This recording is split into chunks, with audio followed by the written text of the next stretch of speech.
पुंडलीकवरदेव हरी विठ्ठल, श्री ज्ञानदेव तुकाराम.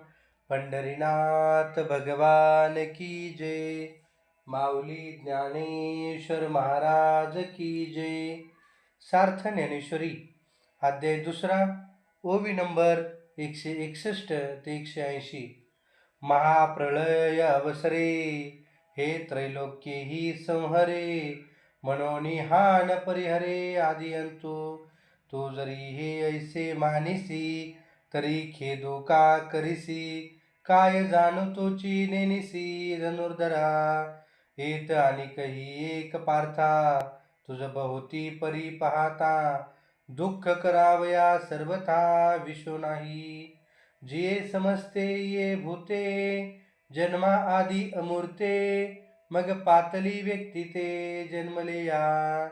ती क्षयासी जेथ जाती, तेथ निभ्रांत आणि नवती. देखे पूर्वस्थितीच येती आपुले. मध्ये जे प्रतिभासे, ते निर्धरिता स्वप्न जैसे.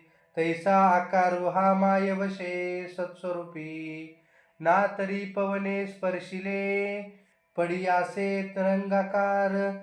ना परपेक्षा अलंकार व्यक्ती कनकी. तैसे सकळ हे मूर्त, जानपा माया करीत.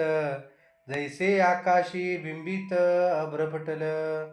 तैसे आधीची जे नाही, तया लागी तो हृदसी काही. तू अवीट ते पाही चैतन्य एक. जयाची आरतीची भोगित, विषयी त्यजिले संत.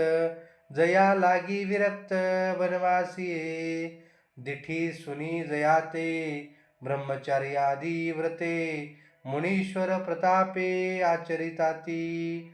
एक अंतरी निश्चळ, जे निहाळिता केवळ.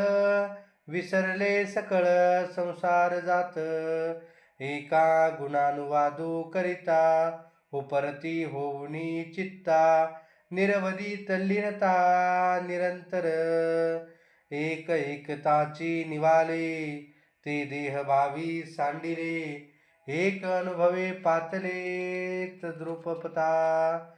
जैसे सरिता ओघ समस्त, समुद्रा माझी मिळत.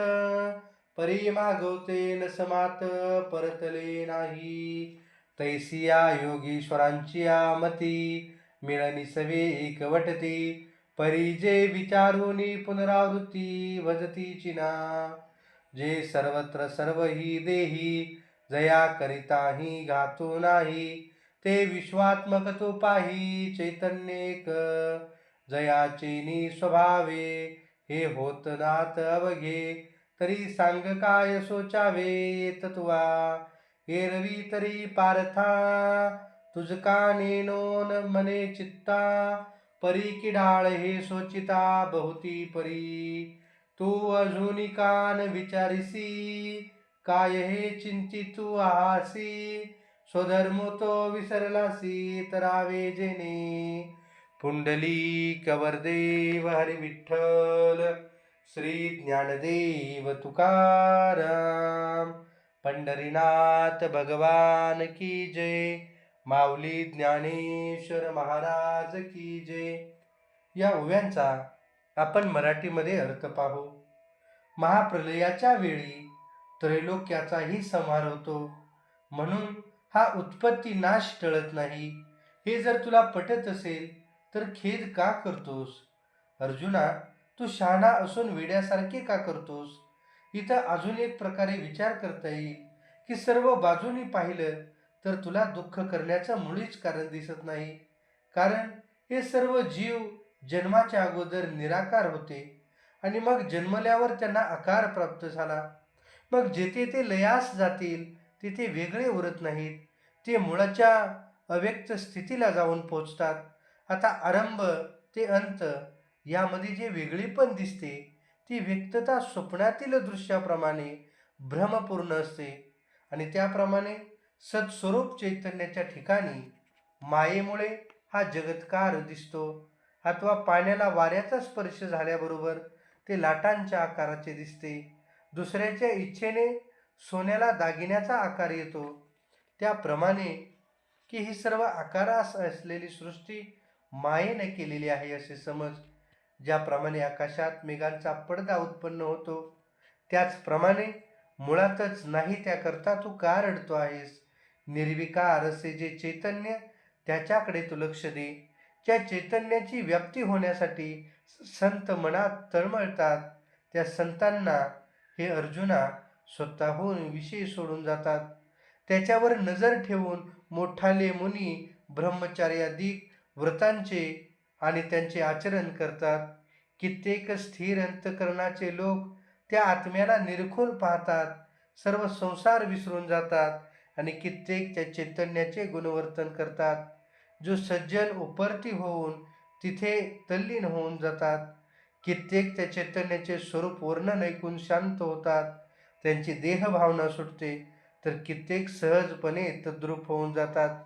सर्व नद्या सागरात मिसळून जातात, त्यात न मावल्यामुळे कधी त्या नद्या परत येत नाहीत. त्याचप्रमाणे थोर थोर योग्यांच्या बुद्धीला आत्मस्वरूपाचा साक्षात्कार होताच तद्रूप होतात व ते विचार करून देहभानावर येत नाहीत. ते सर्वत्र व सर्व देहांत आहे व करू लागले तर त्याचा घात होत नाही. ते विश्वव्यापी एक चैतन्य तू लक्षात घे. हे सर्व जग स्वभावताच उत्पन्न होत आहे व नाश पावत आहे.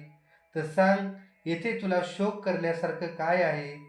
पण हे अर्जुना, विचार करून पाहिलं तर तुझ्या चित्ताला हे का पटू नये हे मला समजत नाही. पण याचा शोक करणं हे पुष्कळ प्रकाराने वाईट आहे. तू अजून का विचार करत नाहीस? तू हे मनात काय चिंतित आहेस की ज्याच्या योगाने तरुण जायचे, तू आपला धर्म तो विसरत आहेस. रामकृष्ण हरी. धन्यवाद.